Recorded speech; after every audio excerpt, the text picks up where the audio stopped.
ஓசூர்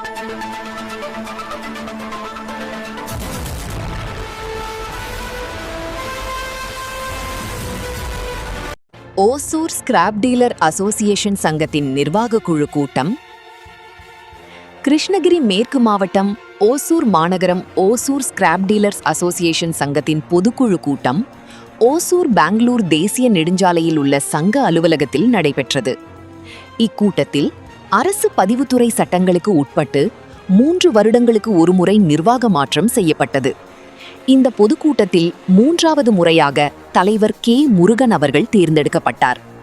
செயலாளராக மீண்டும் எஸ். சக்திவேல் அவர்களும், பொருளாளராக வி. சீனிவாசன், துணைத் தலைவராக வை. சமீர், துணை செயலாளராக ஜி. மோகன், நிர்வாக குழு உறுப்பினர்களாக ராஜாராம், கணேசன், தங்கமுனியசாமி, யூசப் ஷேக், கலாம், ராஜண்ணா, ஆர்.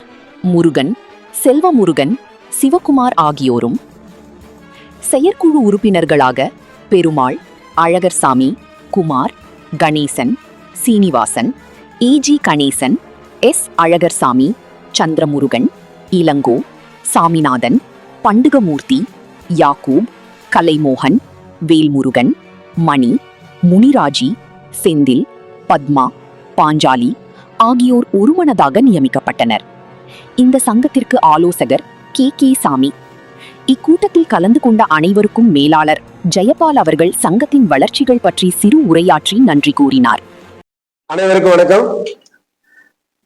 கிருஷ்ணகிரி மாவட்டம் ஓசூர் மாநகரத்துல 2007ஆம் ஆண்டு ஓசூர் ஸ்கிராப் டீலர்ஸ் அசோசியேஷன் என்ற பெயர்ல இந்த சங்கம் பதிவு பண்ணியிருக்கோம். இந்த சங்கத்தினுடைய நோக்கம் ஸ்கிராப் தொழில் பண்ற எல்லாருக்கும் ஒரு உறுதுணையா இருக்கணும். ஸ்கிராப் கடை வச்சிருக்கவங்களாம் சங்கத்துல இணையணும், அவங்களுக்கு பாதுகாப்பா இருக்கணும் அப்படின்னு சொல்ற மாதிரி அரசு விதிமுறைக்கு உட்பட்டு இந்த சங்கம் பதிவு பண்ணியிருக்கிறோம். சங்கம் பதிவு பண்ணி கிட்டத்தட்ட 20 ஆண்டு காலங்கள், 19 ஆண்டு முடிஞ்சு 20ஆம் ஆண்டுல அடியெடுத்து வைக்குது. இந்த சங்கம் முதையா ஒவ்வொரு மாதமும் ஒரு மீட்டிங் போட்டு, மாதாந்திர மீட்டிங் போட்டு நிர்வாகிகளுக்கும் உறுப்பினர்களுக்கும் உள்ள சில குறை நிறைகள்லாம் கேட்டறிஞ்சு மிக அருமையா செயல்படுத்திட்டு வரோம். அதே போல வருடத்திற்கு ஒரு முறை அரசு பதிவுத்துறை உத்தரவின்படி ஆடிட்டர் மூலியமா தணிக்கை செய்து ஒவ்வொரு வருடமும் பதிவை புதுப்பிச்சுன்னு வரோம், அதாவது ரினியூவல் பண்றோம். இந்த சங்கத்துல கிட்டத்தட்ட ஒரு 150 பேருக்கு மேல உறுப்பினராக இருக்கிறோம். அனைவரும் நல்லபடியா தொழில் செய்யணும், அவங்களுக்கு ஒத்துழைப்பா இருக்கணும். இது மட்டும் இல்லாம ஏதாவது ஒரு இந்த சோசியல் ஒர்க் மாதிரி சின்ன சின்ன ஆசிரமங்களுக்கு இதுக்கு கொஞ்சம் நம்மளால முடிஞ்ச ஹெல்ப் செய்யணும் அப்படின்னு சொல்லிட்டு இந்த சங்கம் நடத்தின்னு வரோம். இப்ப கூட்டம் பாத்தீங்கன்னா 3 வருடத்துக்கு ஒரு முறை, அதாவது பதிவுத்துறை அறிவுறுத்தல் படி 3 வருடத்திற்கு ஒரு முறை இந்த சங்கத்தை புதுப்பிக்கணும், நிர்வாக மாற்றம். ஏன்னா அப்படிதான் கேட்டிருக்காங்க அவங்க பயலப்படி, சங்க பயலப்படி 3 வருஷத்துக்கு ஒரு வாட்டி தலைவர், செயலாளர், பொருளாளர், இந்த கமிட்டி உறுப்பினர்கள் எல்லாம் மாத்தணும். அதன்படி ஒவ்வொரு 3 ஆண்டு காலத்துக்கும் நம்ம முறையா அதை செஞ்சுட்டு வரோம். அதே போல இந்த வருடம் இந்த 3 ஆண்டு காலம் நிறைவு பெற்று இந்த கமிட்டி இன்னைக்கு பொதுக்குழு மீட்டிங் போட்டிருக்கிறோம். இந்த பொதுக்குழுவுல புதிய நிர்வாகம் தேர்ந்தெடுக்கப்பட்டிருக்கு. அந்த புதிய நிர்வாகம் எப்படின்னு பாத்தீங்கன்னா, ஏற்கனவே இருந்த தலைவர் மீண்டும் தலைவராக செயல்படுறாரு அனைவருடைய ஒத்துழைப்போடு. அதே போல ஏற்கனவே இருந்த செயலாளர் அவர்கள் அனைவருடைய ஒத்துழைப்போடு மீண்டும் செயலாளராக செயல்படுறாரு. அதே போல ஏற்கனவே இருந்த பொருளாளர் அவர்கள் அனைத்து உறுப்பினர்களின் ஒத்துழைப்போடு பொருளாளராகவே செயல்படுறாரு. எங்களை மீண்டும் மீண்டும் மீண்டும் தலைவராக இந்த கமிட்டியை தேர்ந்தெடுத்த அனைத்து உறுப்பினர்களுக்கும் எங்கள் மூவர் சார்பாக நன்றியை தெரிவித்துக் கொள்கிறோம். அதே போல நிர்வாகத்துல ஒரு சின்ன மாற்றம் பண்ணியிருக்கோம். ஏற்கனவே நம்ம கமிட்டி உறுப்பினர்கள், எக்ஸிகியூட்டிவ் கமிட்டி உறுப்பினர்கள் அப்படின்னு சொல்லி 2 ஃபாலோ பண்ணியிருக்கிறோம்.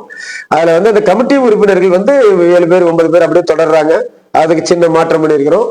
அடுத்து இந்த எக்ஸிகியூட்டிவ் கமிட்டி அப்படின்றத செயற்குழு உறுப்பினர்கள் அப்படின்னு மாற்றம் பண்ணி அதுல ஏரியாவுக்கு ஒரு 2 பேரா செயற்குழு உறுப்பினர்களா போட்டு, செயற்குழு உறுப்பினர்கள் மீன்ஸ் செயல் வீரர்கள், அவங்களுடைய செயல் திறமையால சங்கம் இன்னும் கொஞ்சம் மேன்மேலும் வளர்ச்சி அடையணும் அப்படின்னு சொல்லிட்டு செயற்குழு உறுப்பினர்களும் உறுதுணையாக இருந்து எங்களோட திரு மேலாளர் ஜெயபால் சார் அவர்கள் ரிட்டையர்டு ஓய்வு பெற்ற அரசு ஊழியர், செரிகல்ச்சர் இன்ஸ்பெக்டரா இருந்தவர்.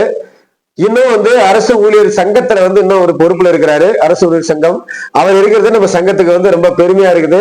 இந்த அரசு சம்பந்தமா, அதாவது பதிவுத்துறை மற்ற எல்லா அரசு அலுவலகங்களிலும் அவர் முறையா அவருடைய இதை பயன்படுத்தி நம்ம சங்கத்துக்கு மேலும் மேலும் நல்லது செஞ்சுட்டு இருக்கிறாரு. அதே போல இப்ப இருக்கிற மாநகராட்சி நமக்கெல்லாம் நிறைய தொந்தரவு கொடுத்துட்டு இருக்கிறாங்க. அந்த தொந்தரவு நாங்க பாத்தீங்கன்னா அவர் மூலியமா, சங்கத்தின் மூலியமா செயல்படுத்திட்டு இருக்கிறோம். இந்த புதிய நிர்வாகம் இன்னொரு சின்ன ஒரு உறுதிமொழி ஏத்துக்கிறோம். அடுத்து வரப்போற ஆட்சியில, ஏன்னா ஆட்சி மாற்றமும் வருது. இப்ப நம்ம எப்படி நிர்வாக மாற்றம் பண்றோமோ அதே போல ஆட்சி மாற்றமும் வருது. ஆட்சி மாற்றம் வந்த பின்னாடி தமிழ்நாடு அரசு எந்த கட்சி ஆட்சி அமைச்சாலும் சரி, அந்த அரசு கிட்ட நம்ம அணுகி நம்மளுடைய உறுப்பினர்கள், அதாவது குடும்ப உறுப்பினர்கள், நம்ம சங்கத்தினுடைய உறுப்பினர்கள் குடும்பம் தான், நம்ம குடும்பமா தான் செயல்பட்டு இருக்கிறோம். இந்த குடும்ப உறுப்பினர்களுக்கு தனியா தொழில் பண்றதுக்கு ஒரு இடம் வேணும் அப்படின்னு கேட்கலாம் அப்படின்னு இருக்கோம். அந்த இடம் கண்டிப்பா என்னால நான் இருக்கிற வரைக்கும் அதை முயற்சி பண்ணி கொடுத்து வாங்கி கொடுத்துருவோம்னு ஒரு நம்பிக்கை இருக்கு. அதே போலதான் பேசிட்டு இருக்கிறோம். வர நிர்வாகத்துக்கிட்ட கூட ஆட்சி மாற்றத்துக்கிட்ட கூட பேசிட்டு இருக்கிறோம். அதனால எல்லாரும் கொஞ்சம் முழு ஒத்துழைப்பு கொடுத்து, இருக்கிற 150 பேரும் எங்களுக்கு நிர்வாகத்துக்கு ஒத்துழைப்பு கொடுத்து ஒவ்வொரு மாதமும் மீட்டிங்கு கரெக்டா செயல்படணும்னு கேட்டுக்கிறேன். அதே போல உங்களுக்கு இருக்கிற ஒரு சின்ன சின்ன குறைகள்னா கூட புது ஆட்சி அமைந்த உடனே நம்ம தலைமைச் செயலகத்துக்கு லெட்டர் கொடுக்கலாம், ஏன் முதலமைச்சருக்கே லெட்டர் கொடுக்கலாம், நம்ம கமிஷனருக்கு லெட்டர் கொடுக்கலாம். அதெல்லாம் மாமூலா பண்ணிட்டு தான் இருக்கிறோம்.